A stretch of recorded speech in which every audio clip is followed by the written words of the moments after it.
Assalamualaikum warahmatullahi wabarakatuh. Waalaikumsalam warahmatullahi wabarakatuh. Hari kabarnya anak-anak? Alhamdulillah luar biasa. Allahu Akbar. Gimana udah sarapan belum? Belum, Ibu. Kenapa belum? Gak ada yang ngingetin Ibu. Terus nih ya. Sebelum memulai pembelajaran kita berdoa dulu ya. Siapa di sini kayaknya? Kiki. Boleh Kiki. Sebelum kita memulai pembelajaran pada siang hari ini, marilah kita berdoa di dalam hati. Doa mulai. Doa selesai. Oke, sebelum mulai pembelajaran, Ibu absen dulu ya. Ibu. Makfira Faiza, Izin. Ratna Sophia, Hidayah. Rizky Nur Cahyani, Rifda Nurul Hidayah, Salsabila Puspita, Vika Mariana. Oke. Sebelum ini mau ice meeting dulu atau langsung speaking dulu? Oke, ice meetingnya gini ya. Ibu bilang apa ya? Ular panjang, ular pendek. Jadi kebalikannya ular panjang, ular pendek. Oke? Ular ibu bilang panjang. Tapi ngomongnya pendek tapinya panjang. Ular Panjang. ular Pendek. ular Panjang. ular Pendek. ular. Panjang. Oke, gimana udah semangat? Ya, Bu. Hari ini ada yang tahu gak kita mau belajar apa? Cek cek. Iya benar. Ibu mau nanya, ada yang tahu cerpen itu apa? Cerita pendek. Betul, cerita pendek ya. Di sini ada pengertiannya. Cerpen merupakan cerita dari cerita pendek. Cerita pendek atau cerpen adalah salah satu jenis karya sastra yang berbentuk prosa fiksi. Maksudnya, isi cerpen bukanlah kejadian nyata, melainkan hanya karangan atau imajinasi penulisnya. Lalu ada cerita di dalam cerpen cenderung lebih padat dan biasanya tidak memiliki banyak tokoh. Rata-rata jumlah kata dalam cerpen yang itu maksimal hanya sampai 10.000 kata saja. Ada yang tahu nggak di sini perbedaan cerpen sama novel apa? Bedanya di mana gitu? Katanya Ibu. Betul, di jumlah katanya ya. Kalau misalkan novel itu bisa lebih dari 10.000 kata. Lalu ada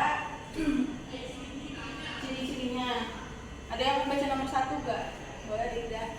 Ceritanya fiktif. Ya betul, tadi ya ceritanya fiktif, berarti apa? Nggak nyata ya. Lalu yang kedua ada jumlah katanya sedikit. Jadi jumlah di kata cerpen sedikit ya, namanya juga cerpen yang cerita pendek gitu. Lalu yang nomor 3 mau baca nggak? Boleh. Keterbatasan tokoh atau karakter. Biasanya di cerpen itu tokohnya cuma ada 1 doang, atau enggak 2, 3 itu buat jadi peran pembantunya ya. Beda sama novel ya. Kalau novel kan banyak ya perannya. Terus yang keempat ada plot yang singkat. Biasanya apa ya? Ini singkat gitu jadinya. Langsung ada yang nomor 5 yang baca nggak? Boleh kita. Gaya bahasa yang padat.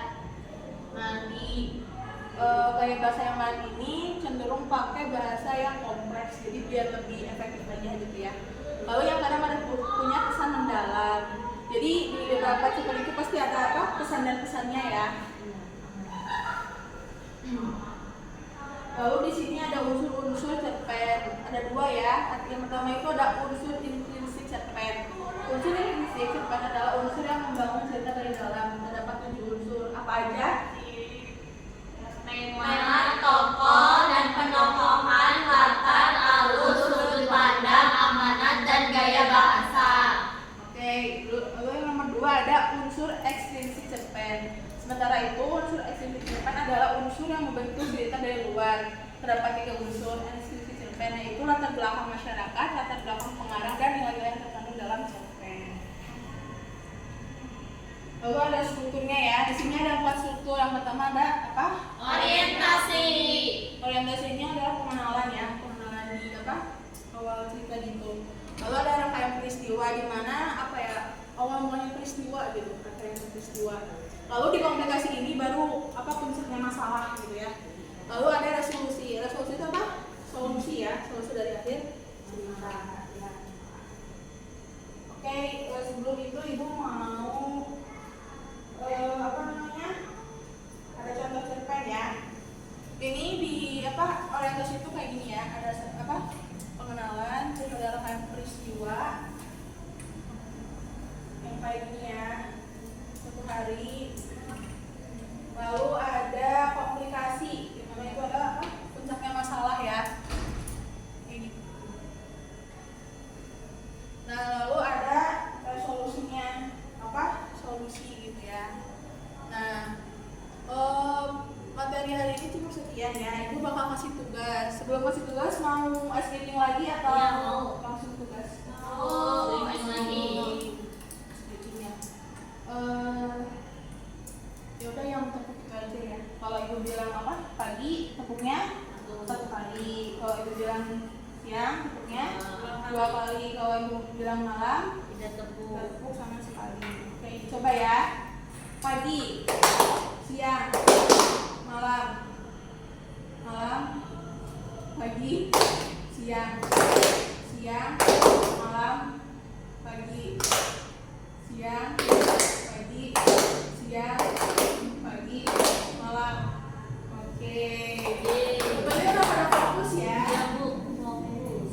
Di sini ibu ada tugas ya. Susah gak, Bu, tugasnya? Tugas. Ada gigi. Ibu niran tuh Caca sama Linda. Udah, kita itu. Ya, tugasnya individu ya. Ibu kalau nilainya bagus dapat hadiah dua. Dapat. Aziz. Dapatnya hadiah umroh nggak, Bu? Aduh, mah beratan. Nanti ibu ini apa? Kasih Mobil. itu kalian ini ya apa namanya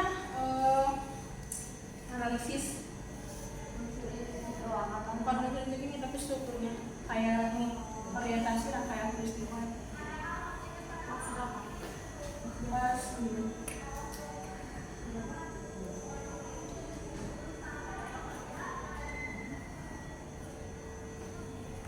dinginnya boleh dicoret di bawahnya tapi dinginnya sini. Hah?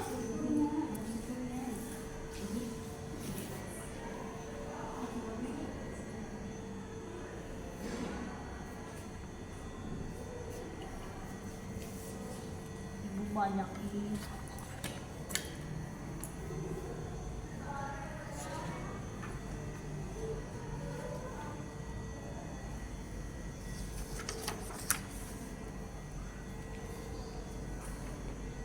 Gimana susah nggak? Ibu.